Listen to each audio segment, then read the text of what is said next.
that he's excited for the game, and he hopes they can just keep things rolling. I think they will. I think they will too. We'll see. Also, last week we had a couple of new guys debut on the U. Brandon Mintz, which is, like I said, is a graduate of Mill Valley, and then Jimmy Chavez, which voice of the Lady Jayhawks. Did Keller last week, so he'll debut with his play-by-play. Just kind of wanted to get him out there, kind of see what we did. We already had things set, so this week he'll debut his play-by-play duties on the U with Miege and Mill Valley, which, hey, it's nice to find really good guys that know how to call a really good game. Yeah, it makes it more enjoyable for the viewer. Yeah, I've listened to Tyler do play-by-play on our games from Shawnee Mission East. Tyler Jones. Yeah, Tyler Jones. Yeah. And I've thoroughly enjoyed it. I mean, I haven't enjoyed our game because we got beat, but, I mean, I've enjoyed his play-by-play. He does a good job. He does. And, of course, Jimmy Chavez, he's a veteran. He's got a little more time, a little more seasoned, so different styles. But you know what? I always say, if you're doing play-by-play, don't try and beat somebody else. Yeah, be There's yourself. only one Dick Vitale, right? Yeah. Those guys that try and do Dick Vitale just really kill me. I just want to turn it off. Yeah. There's only one guy that can be obnoxious. The voice, like, here you go! You're just Diaper dandy! You're like, all right, man. There you go. Yeah, cool. But yeah, so UClick TV is going to have 4 games this weekend, 2 Kansas, 2 Missouri games. I think they're going to be good, too. Yeah. So we talked about Bishop Miege at Mill Valley as one, which Tyler will also be at for Midwest Mikes. Yeah, very cool. Lawrence at Gardner, who both 2-0 teams. It's going to be an interesting game. It'll be an interesting game. I would pick Gardner in that, as we have lost to both those teams. I think Gardner was the better team. Yeah, I think so, too. Of those two. And that's not a knock on Lawrence. No. I mean, they beat us fair and square. But I just think think a little Gardner, longer for Lawrence to knock on the door than Gardner. With a few more athletes out there. They do. Plus Bubba. They got the Bubba charm going right now. St. Pius. Sick of that, man. That's funny. St. Pius the 10th at Maryville. Another good game. I think that's going to could represent the MEC. I just don't think Lafayette is as good this year. Mm-hmm. I've seen some of Pius's scores, so I think it's a must win for Pius. I think if Pius wins that, I think the pressure's on Lafayette because they haven't played Maryville or Pius yet. Of course, Pius very new into the MEC as of last year, so last year they had that game at home. Now they got to go on the road and win at the Dog Pound, as they say in Maryville, Missouri. And if you see the sign behind you, they know how to win. Yeah. Coach Rick Byers over there. I have met him through the coaching circuit several times. Great guy. Absolutely fantastic. I have never met a person that has said anything negative about Coach Byers. Nope. And what he has done at St. Pius over his tenure there is fantastic. How did he get Tim Grunhart to come out and coach? That's what started Tim's coaching that is career. What started. And not only did it start Tim Grunhart, but it started DJ Patel, another friend of the show, as an assistant O-line coach under Tim Grunhart. So, and I mean, the coaching tree for Rick Byers that's is nice. amazing. That's a nice staff. It is. How are we going to get your career jump started, Austin, in coaching? There you go. I'm his assistant. I bring him water. Yeah. I actually tried to get him to be an assistant long ago, back in the day when I was Grandview Middle School, and just the paperwork stuff took too long. It ended up being a disaster. But then the last game, not least but last, is Chillicothe at Cameron. Yeah, another important game for you, as the U has really been based out of Chillicothe for a long time. Yeah, it has. We started off in Chillicothe and then traveled down to St. Joe and up to Kirksville. Been all over 36 Highway. Over the years, we made it back home. I'm a Kansas City guy, and started covering a lot of stuff north of the river. But I'll tell you, the interesting thing there is Jeff Wallace, which was a coach at Central 4 or 5 coaches ago, and it's been in as many years almost. I think there's one more year than coaches. Left and didn't do much for 2 years. Ended up, I can't remember at what small school, did really well there. Cameron has really they haven't won a game, I don't think, in 2 years, something like that. Wow. It's been a while. I can't hold me. Yeah. Started off the year 2-0, ended up facing, who was it last week? I think it was it Mary? I can't remember, but they didn't win that game, and it was Pius, I believe. Okay. And so back to 2-1. Chillicothe 2-1. Chillicothe had to face Maryville last week, and kind of just didn't work out, and so this ought to be a good game to watch. I would say. Yeah, it should be. Yeah, I would think so. Coach Rulo in his second year, and you guys have heard a lot of coaches come in here and see my Hornet jersey and just a lot of coaches Coach have Tim spoke Rulo. highly of him. Yeah. I have never personally met him, but a lot of coaches that we interviewed this summer for the Suburban Preview. Yep, 2 class Red Zone coaches in show. that game. So, Yeah. and 2 guys trying to teach and grow a program. But, it's going to be a fun week. A lot of games out there to cover. I don't know how many high schools are in the what they call the Greater Kansas City Coaches Association. A ton. And basically, I know how basketball does it. Wherever they throw the star is where their boundaries are. Yeah. So yeah, we Sean East, we play Olathe Northwest tomorrow night. Today's Wednesday, as we're recording this. So tomorrow night, Thursday night. Oh, it's a Thursday night game? Thursday night game this week. Yeah, we You play. want to come do it? No.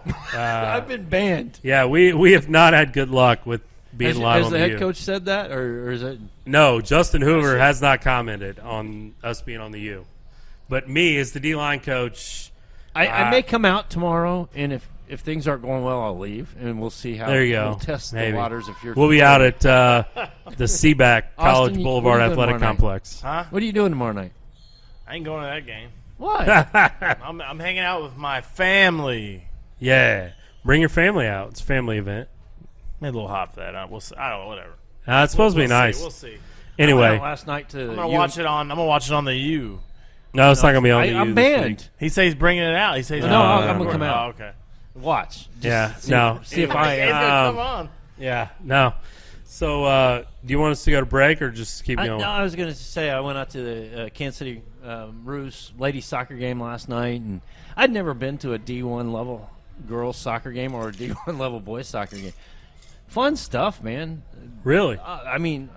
That is. I know there's not a lot of scoring, but I'll tell you, slide tackles and.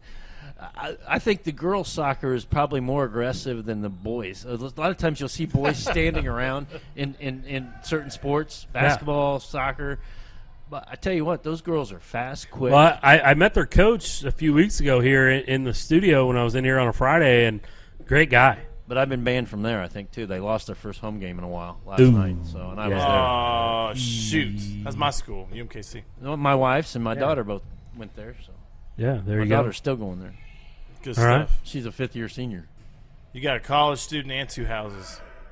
No good. Man, And then a sophomore at East. Big money. sophomore at Sean Mission East. That's fantastic. You know what? I will say this about your game last week. I am darn glad I went and videoed the Lancer Day Parade.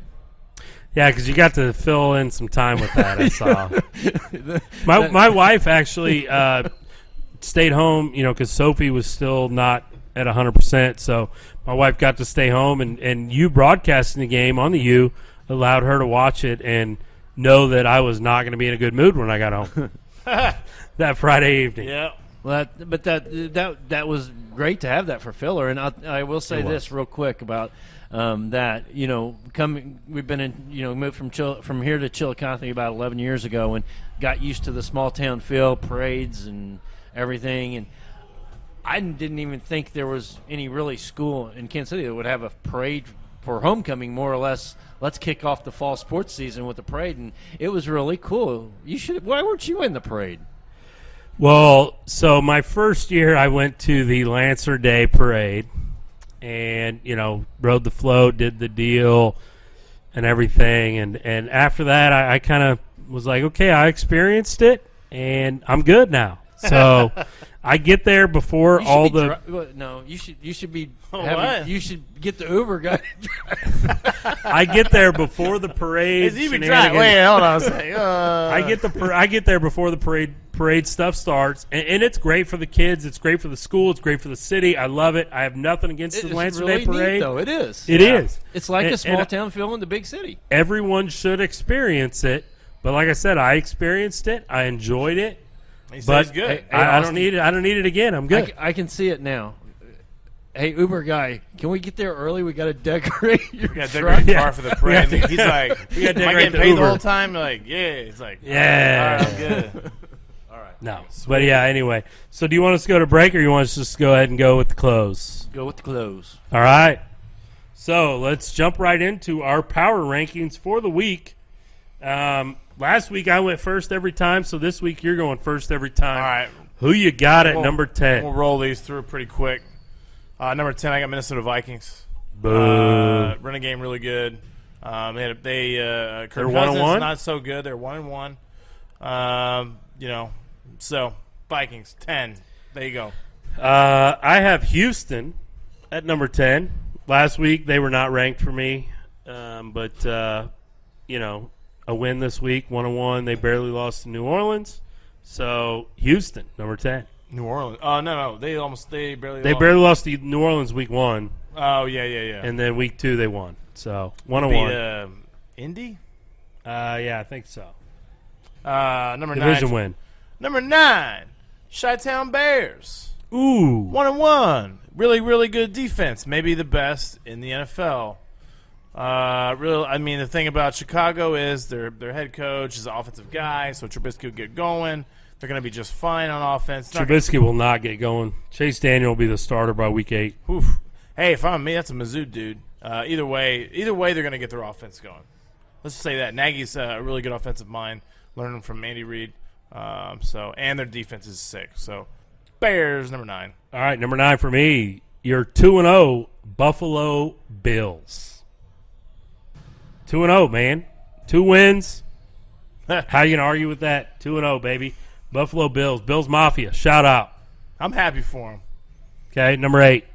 Number 8, Philly Eagles. Still like the squad. Carson Wentz, I still think is the top. I mean, he's He's not healthy, bro. He'll be fine. I said he was going to get hurt at the beginning of the year. But Eagles are banged up regardless. But 1-1, I still think they're a really good team. And I'll go Philly. All right. Number 8, I have the Seattle Seahawks, also 2-0. Yep. They did not start the year in my power rankings at all.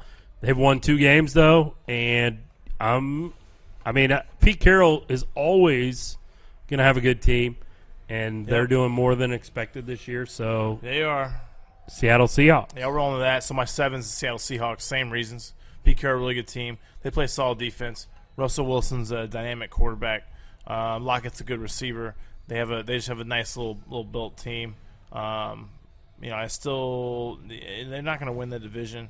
But they got a shot for wild card.